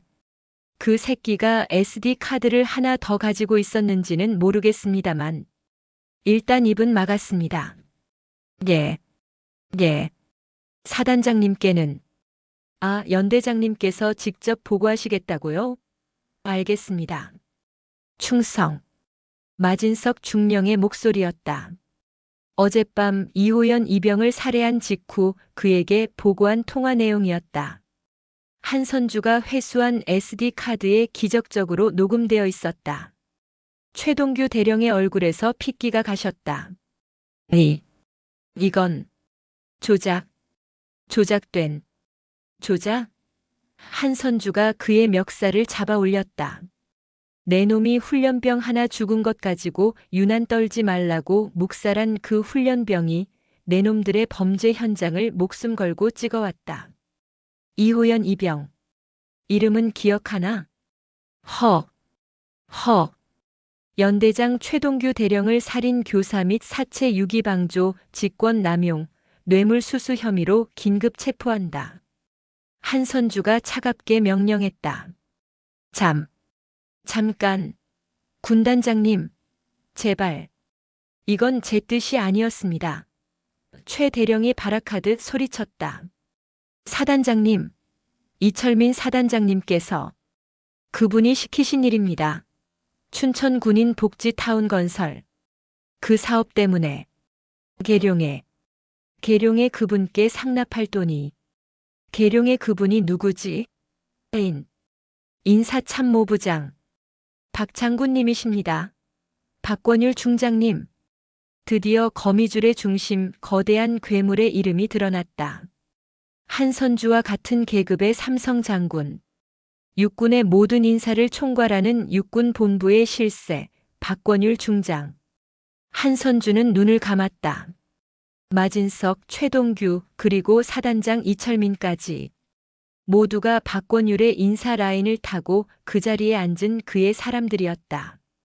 그들은 군수품을 빼돌리고 심지어 군납 비리를 넘어 민간 건설 사업 이권까지 개입하며 거대한 검은 돈을 만들어 박권율에게 상납하고 있었던 것이다. 그리고 이호연 훈련병은 그들의 단순 비리가 아닌 이 거대한 인사 이권 카르텔의 꼬리를 밟았기에 살해당한 것이었다. 군단장님. 그때 밖에서 윤 대령이 다급하게 뛰어들어왔다. 그의 얼굴은 하얗게 질려 있었다. 방금 사단 본부에서 연락이 왔습니다. 저희가 통신망을 장악하기 직전 이철민 사단장이 사단장 전용 헬기를 타고 춘천의 사단 본부를 이륙했습니다. 뭐라고? 목적지는 모릅니다. 하지만 항로가 춘천 시내가 아니라 남쪽 계룡대 방향으로 향하고 있습니다. 이철민이 도망치고 있었다. 자신들의 주군인 박권율 중장의 날개 아래로 숨기 위해. 김소령, 헬기 띄워. 당장. 한선주가 소리쳤다. 이철민이 계룡대에 도착하기 전에 하늘에서든 땅에서든 반드시 잡아낸다. 전 병력 춘천으로 기동. 새벽 4시. 어둠이 가장 짙게 깔린 시간. 2대의 헬기가 칠흑 같은 대한민국 상공을 가르고 있었다. 앞서가는 헬기는 27사단 화랑부대 마크가 찍힌 사단장 전용 기유 H-60P였다. 그 안에서 이철민 소장은 덜덜 떨리는 손으로 위성 전화를 붙들고 있었다. 박 장군님, 제발 받아주십시오. 신호음만 갈 뿐 계룡의 박권율 중장은 전화를 받지 않았다. 젠장. 이철민은 미칠 것 같았다. 방금 전 연대장 최동규가 한선주 군단장에게 체포되었다는 급보를 받았다.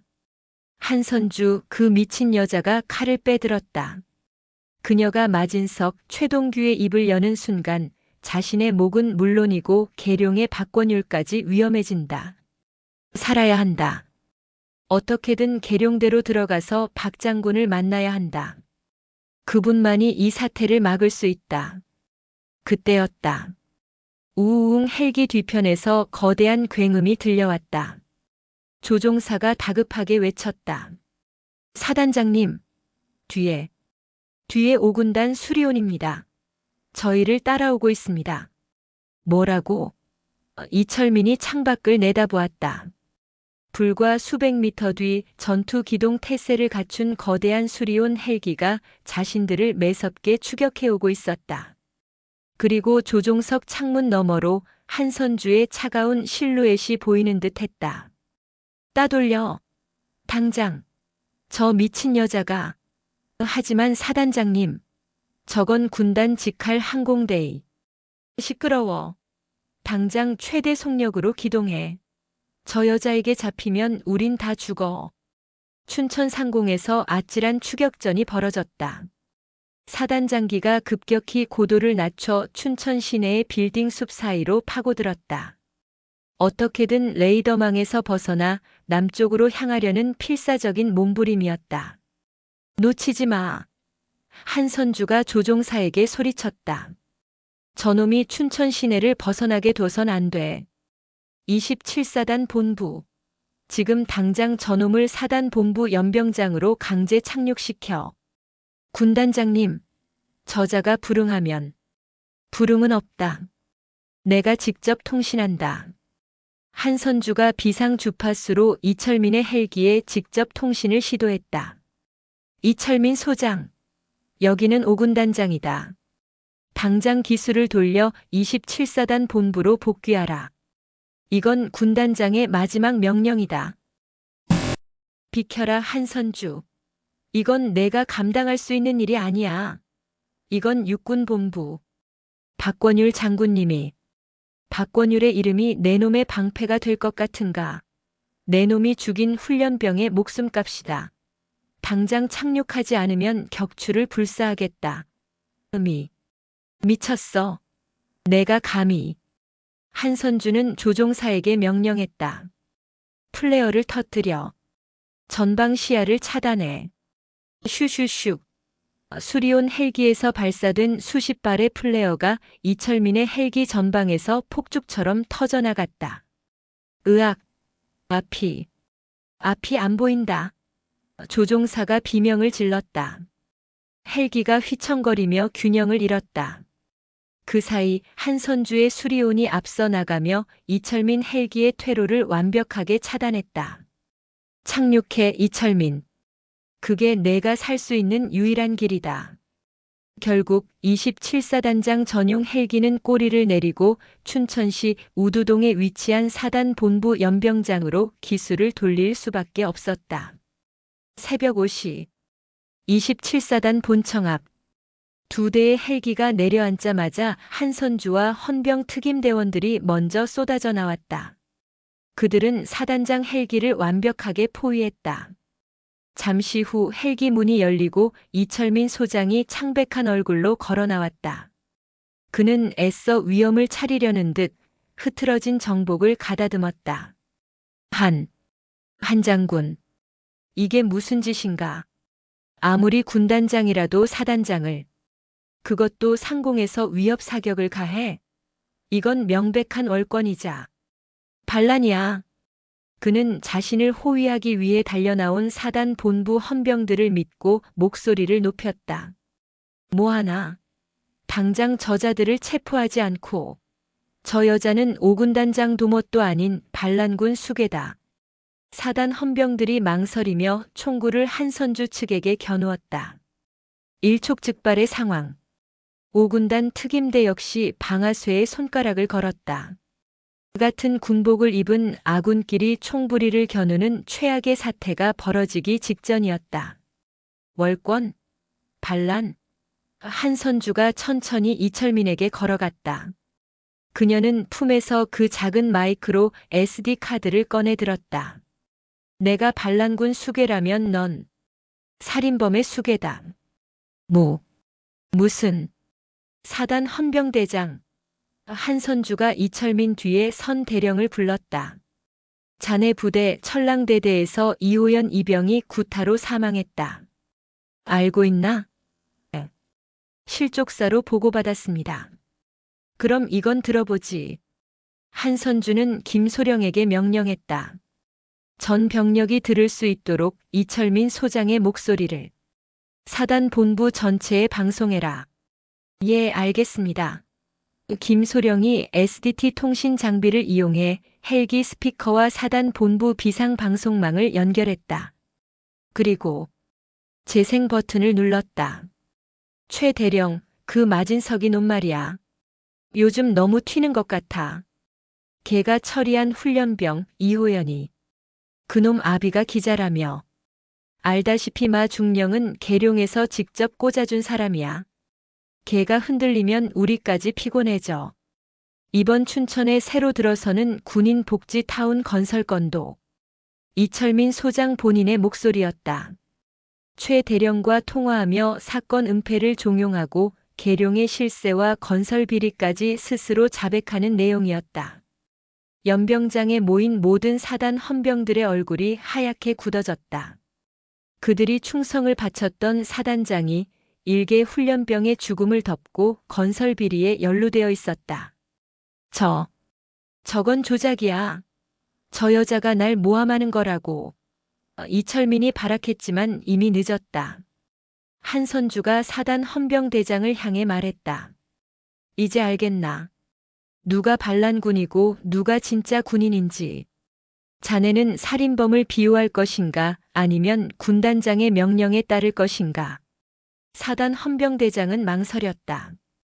그의 눈이 이철민의 절박한 얼굴과 한선주의 강철 같은 눈빛 사이를 오갔다. 그는 천천히 한선주를 향해 몸을 돌렸다. 전 군단장님의 명령에 따르겠습니다. 좋아. 한선주가 이철민의 앞으로 걸어갔다. 27사단장 소장 이철민. 그녀는 이철민의 어깨에 달린 별 2개, 그의 이성 장군 계급장을 움켜쥐었다. 내 놈의 정치 노름과 탐욕에 빠져 병사들의 죽음을 뭉개는 동안 나는 진짜 군인의 일을 하고 있었다. 우두둑 그녀는 그의 계급장을 통째로 뜯어냈다. 내 놈이 죽인 거다. 내 놈의 그 더러운 탐욕과 비겁한 침묵이 젊은 병사 하나를 그 차가운 벙커에서 죽게 만든 거야. 안 돼. 안 돼. 이철민은 계급장이 뜯겨나간 군복을 붙잡고 무너져 내렸다. 현 시간부로 27사단장 이철민을 직권 남용, 뇌물수수, 살인 은폐 교사 및 직무유기 혐의로 긴급 체포한다. 한선주가 외쳤다. 사단 본청을 장악하고 이철민의 사무실에 있는 모든 서류와 컴퓨터를 압수수색해. 계룡으로 향한 모든 증거를 찾아내. 사단장 이성 장군의 체포. 대한민국 육군 역사상 전무후무한 일이었다. 철의 여제의 칼끝은 마침내 부패한 사단의 심장을 꿰뚫었다. 하지만 그녀는 알고 있었다. 이것은 끝이 아니었다. 진짜 괴물 계룡의 박권율 중장이 아직 남아 있었다. 춘천의 27사단 본청은 순식간에 5군단 감찰 지휘 통제실로 변모했다. 한선주 중장은 27사단 전체의 위수령을 선포하고 모든 주요 지휘관의 직무를 정지시킨 뒤 5군단 직할 참모들을 급하해 부대 전체를 장악했다. 화랑부대는 창설 이래 처음으로 군단장 직할 통제하에 들어가는 치욕적인 역사를 맞이했다. 밤이 서서히 물러가고 동이 트기 시작할 무렵 사단장실. 이곳은 이제 한선주의 임시 지휘소가 되었다. 이철민 소장의 사무실은 마진석의 사무실과는 비교도 안 될 만큼 호화로웠다. 벽면을 가득 채운 고급 양주와 고가의 미술품들. 이 모든 게 병사들의 피다. 한선주는 혐오스럽다는 듯 중얼거렸다. 압수수색을 진행하던 윤 대령이 사단장 책상 뒤편의 비밀 금고를 발견했다. 군단장님, 이겁니다. 금고 안에는 현금 다발과 함께 진짜 검은 장부가 들어있었다. 마진석이 가지고 있던 것은 단순한 용돈 기입장이었다. 이철민의 장부에는 춘천 군인 복지타운 건설 시공사 선정 과정에서 오간 거액의 뇌물 내역과 그 돈이 피장군이라는 이니셜로 매달 얼마씩 송금되었는지가 낱낱이 기록되어 있었다. 피장군 박권율 중장이었다. 이것은 단순한 군납 비리가 아니었다. 육군 본부의 최고 실세가 민간 건설업자와 결탁하여 천문학적인 비자금을 조성하고 그 대가로 군 인사에 개입한 거대한 국가적 범죄였다. 이호연 훈련병은 바로 이 건설 비리의 핵심 증거업자와의 접촉 장면을 촬영하려다 발각되었던 것이다. 군단장님, 윤 대령이 침을 삼켰다. 이건 저희 5군단이 감당할 수 있는 수준을 넘어섰습니다. 상대는 육군 본부 인사참모부장입니다. 한선주도 알고 있었다. 박권율 중장은 육군의 모든 진급과 보직을 틀어준 괴물이었다. 참모총장조차 그의 눈치를 본다는 소문이 파다했다. 자신이 아무리 군단장이라지만 같은 삼성 장군이자 본부의 실세인 그를 상대로 정면 승부를 거는 것은 명백한 자살 행위였다. 하지만 그녀는 아들 민준의 멍든 뺨과 폐 벙커에서 발견된 이호연 이병의 찢어진 전투화를 떠올렸다. 내가 여기서 멈추면 그들의 죽음은 영원히 묻힌다. 그녀가 결심을 굳힌 순간이었다. 따르르르릉 사단장실에 놓인 외부와 연결된 적색 직통 전화가 요란하게 울렸다. 발신지는 육군 본부였다. 한선주가 수화기를 들었다. 충성. 5군단장 한선주 중장입니다. 한 장군. 내 후배.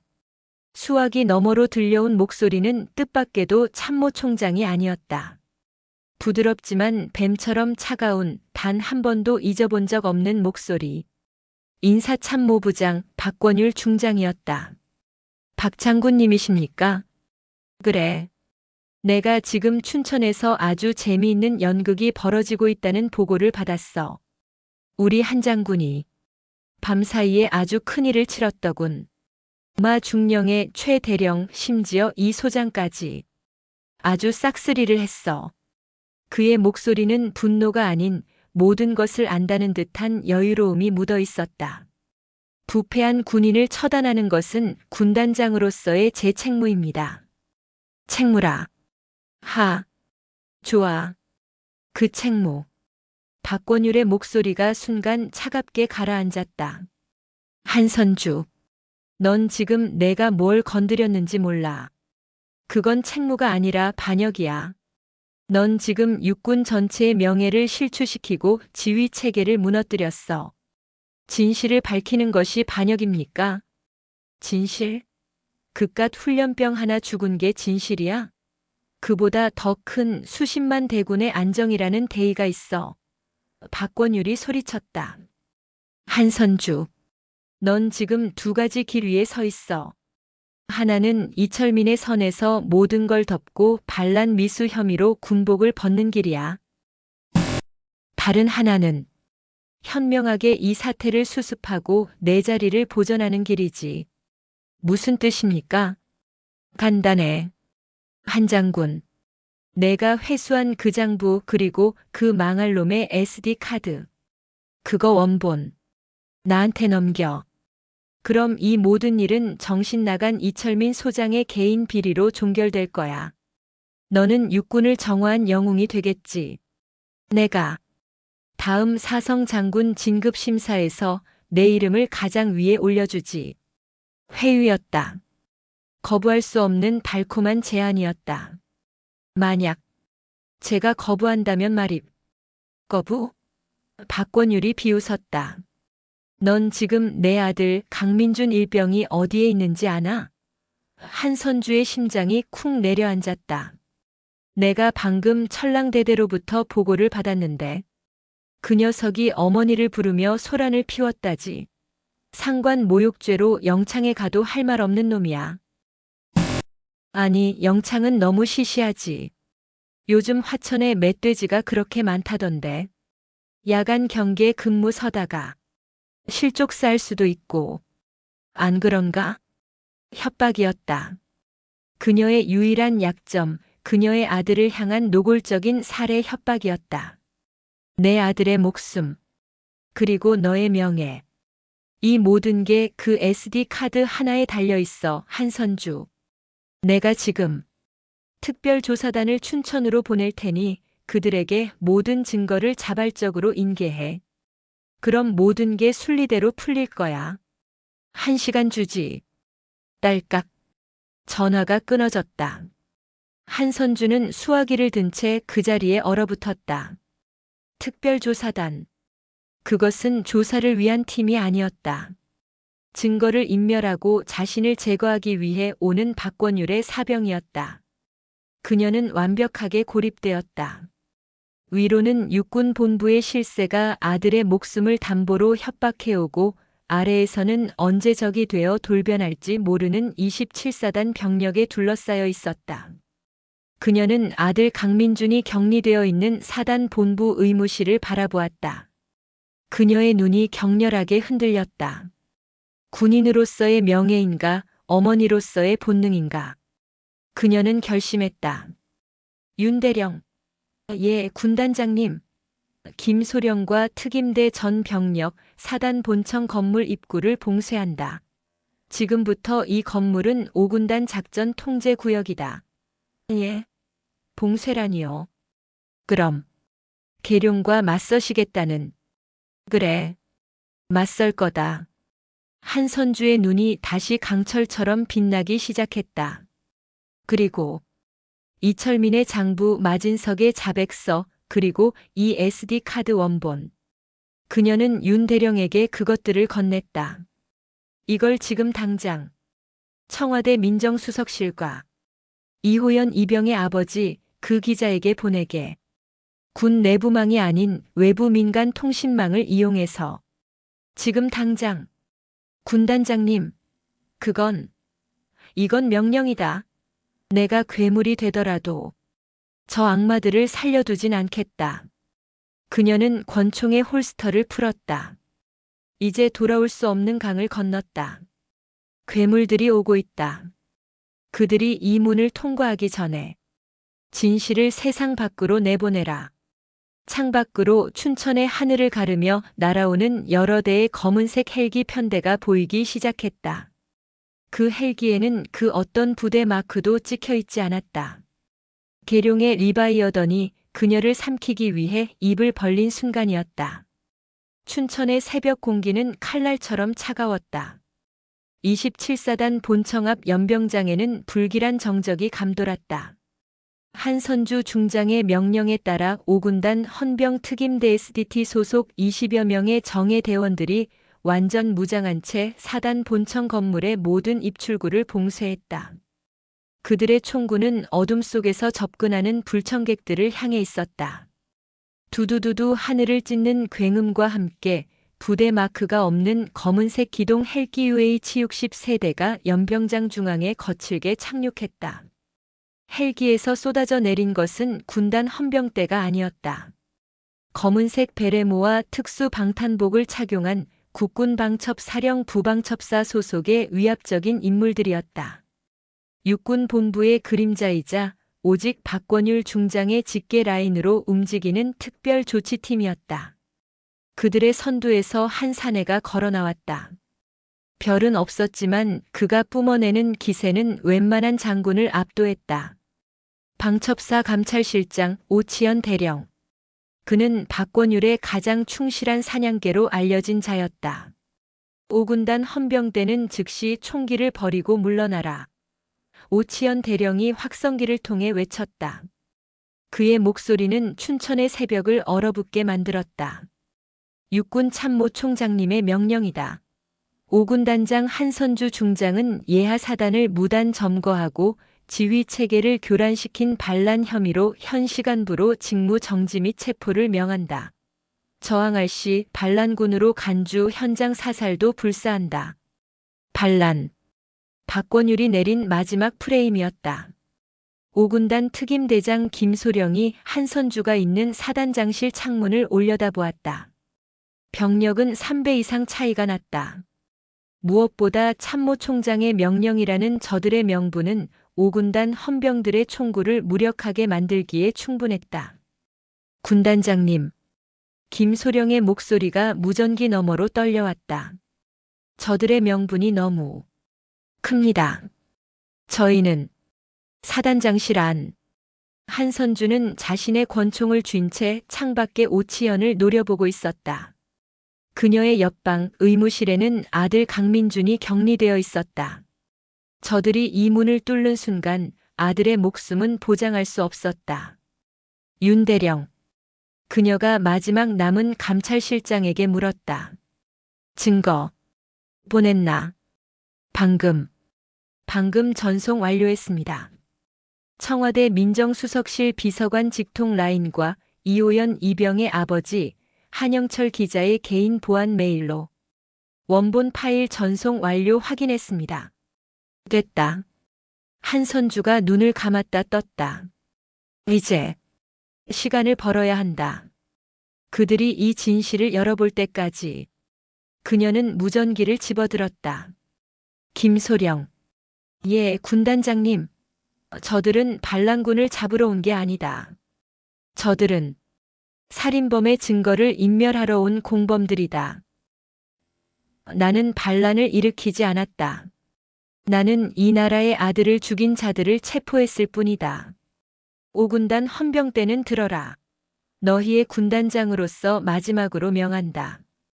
저 살인범의 하수인들이 이 신성한 사단 본청에 단 한 발자국도 들이지 못하도록 건물을 사수하라.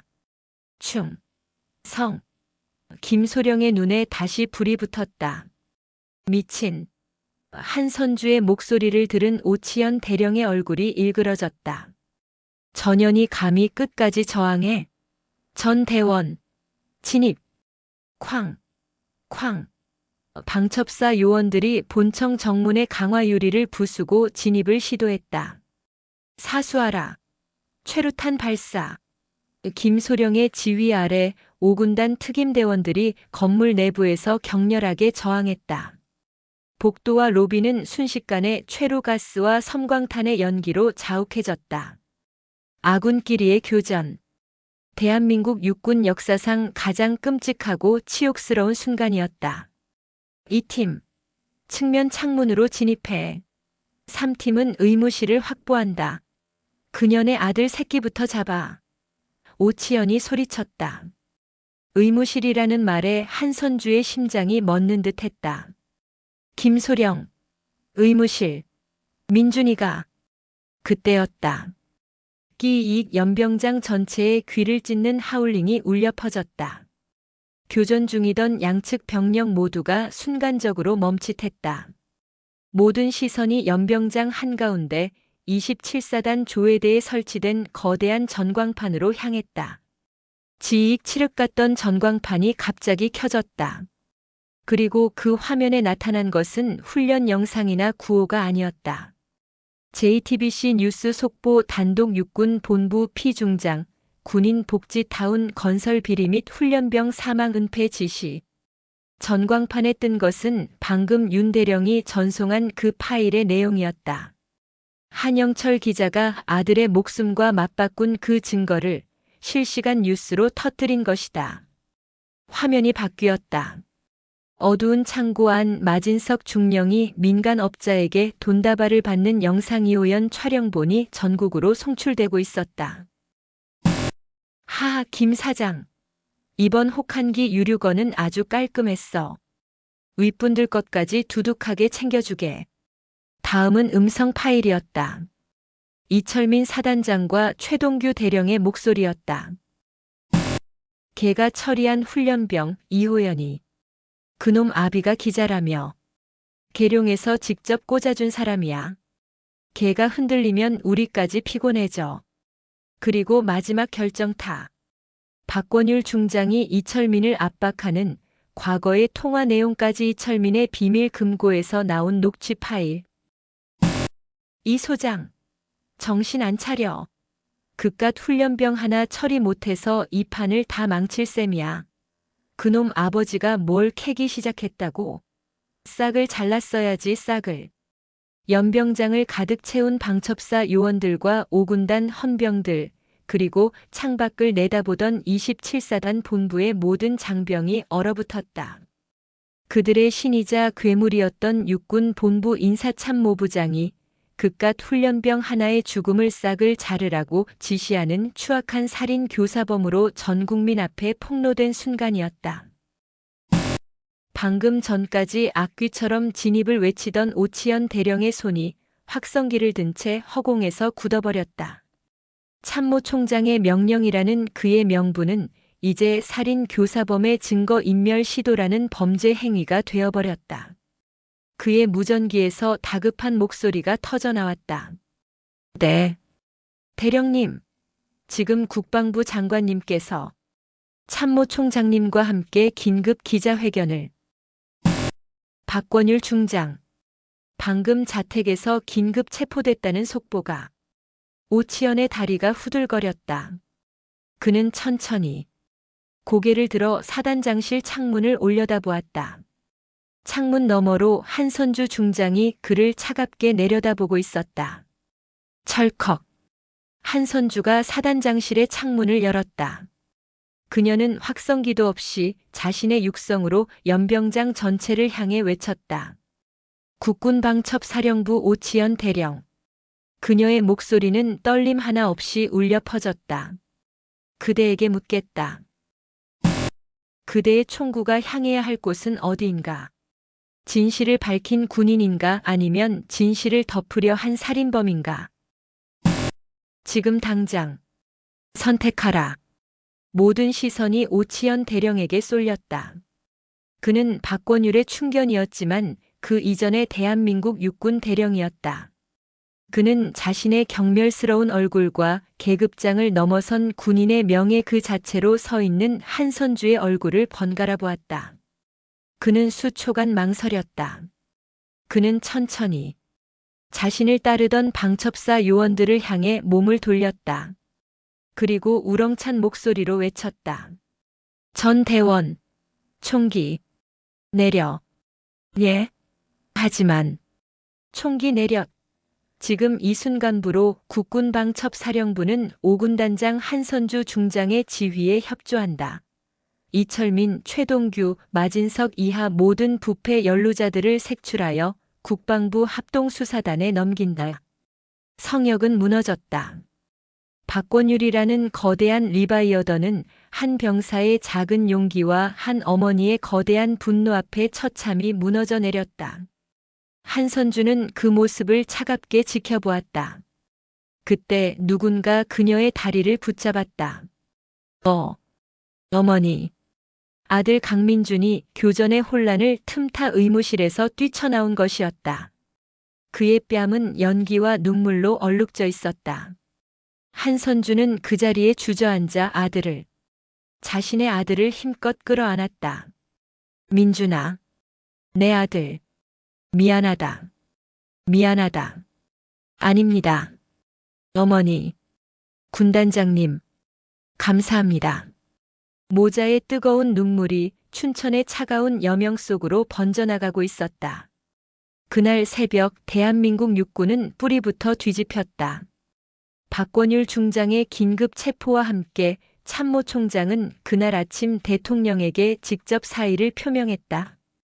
박권율 게이트로 명명된 이 사건은 군뿐만 아니라 정계와 재계까지 뒤흔드는 거대한 태풍이 되었다. 군인 복지타운 건설 비리에 연루된 수십 명의 민간업자와 예비역 장성들이 줄줄이 구속되었다. 육군 본부는 말 그대로 초토화되었다. 이철민 소장, 최동규 대령, 마진석 중령은 모두 살인 교사 및 사체 유기, 직권 남용의 공범으로 군사법원에서 최고 형무기징역을 선고받고 불명예 전역했다. 그들이 병사들의 피고름으로 쌓아올린 부패의 성은 하룻밤 사이에 먼지가 되어 사라졌다. 그리고 몇 주 후 모든 것이 시작되었던 곳, 강원도 화천의 27사단 천랑대대. 비명제라 불리던 그 험준한 고개가 내려다 보이는 연병장에서 고 이호연 이병의 추모식이 거행되었다. 그의 아버지 한영철 기자는 아들의 영정 사진 앞에서 오열했다. 추모식에는 오군단장 한선주 중장이 직접 참석했다. 그녀는 화려한 삼성 장군 정복이 아닌 평범한 전투복 차림이었다. 한 기자가 그녀의 손을 붙잡고 눈물을 흘렸다. 감사합니다. 장군님, 제 아들의 억울한 죽음을 밝혀주셔서 감사합니다. 한선주는 그의 손을 마주잡고 영정 사진을 향해 깊이 고개를 숙였다. 아닙니다, 아버님. 저희 군이 아드님을 지키지 못했습니다. 용서하지 마십시오. 다만, 이것 하나만은 기억해 주십시오. 그녀는 연병장에 도열한 새로운 지휘관 아래 다시 태어난 천랑대대 병사들을 돌아보며 말했다. 진정한 군인의 명예는 어깨 위에 달린 별의 개수에 있는 것이 아니었습니다. 그것은 가장 낮은 곳에서 신음하는 한 병사의 목소리에 귀 기울일 줄 아는 용기이며 그 진실을 지키기 위해 자신의 모든 것을 걸 수 있는 책임감이었습니다. 그녀는 이호연 이병의 영정을 향해 다시 한번 경례를 붙였다. 고 이호연 이병은 그 어떤 전쟁 영웅보다도 위대한 용기를 보여주었습니다. 그의 그 작은 용기가 썩어 문드러졌던 우리 군 전체를 구했습니다. 추모식 한쪽 구석에는 강민준 일병이 동료들과 함께 서 있었다. 그의 뺨에 있던 멍자국은 완전히 사라졌다. 천랑대대의 공포에 질려있던 병사들의 죽어있던 눈빛은 이제 슬픔 속에서도 새로운 희망과 진정한 전우애로 빛나고 있었다. 추모식이 끝나고 한선주는 화천의 험준한 산맥을 바라보았다. 치마 두른 손자라 불리던 그녀의 얼굴에는 더 이상 강철 같은 냉혹함이 아닌 모든 것을 끌어안는 어머니의 따뜻함과 흔들리지 않는 수호자의 결의가 함께 서려 있었다. 그녀는 아들 강민준 일병이 있는 곳을 향해 조용히 걸어갔다. 어머니. 아들이 먼저 그녀에게 다가와 경례를 붙였다. 이제 평택으로 돌아가십니까? 그래야지. 아직 처리할 일이 많다. 아들은 잠시 망설이다가 굳은 표정으로 말했다. 저 이곳에 남겠습니다. 전역하는 날까지 천랑대대에서 복무를 마치겠습니다. 한선주는 놀란 눈으로 아들을 바라보았다. 이 지옥 같은 곳에 남겠다고? 지옥이었습니다. 강민준이 자신의 소총을 고쳐 쥐며 말했다. 하지만 이젠 아닙니다. 여긴 제 전우들과 이호연 이병의 넋이 깃든 곳입니다. 그 녀석 목까지 제가 지키겠습니다. 한선주는 아무 말 없이 아들을 바라보았다. 시퍼렇게 멍들었던 뺨은 어느새 늠름한 군인의 얼굴로 변해 있었다. 그녀는 아들의 어깨를 두드려준 뒤 한 걸음 물러섰다. 그리고 대한민국 육군 삼성장군 오군단장 한선주는 자신의 아들이자 천랑대대의 일병인 강민준을 향해 가장 곧고 바른 자세로 거수 경례를 붙였다. 고맙다 아들. 아니, 강일병. 임무에 충실하게. 강민준의 눈시울이 붉어졌다. 그 역시 울음을 참으며 어머니이자 자신의 군단장에게 답례했다. 충성. 한선주는 돌아섰다. 그녀의 뺨 위로 비로소 한 줄기 눈물이 흘러내렸다. 그것은 분노의 눈물도 슬픔의 눈물도 아니었다. 모든 것을 지켜낸 천랑, 그 숭고한 어미 늑대의 뜨거운 눈물이었다.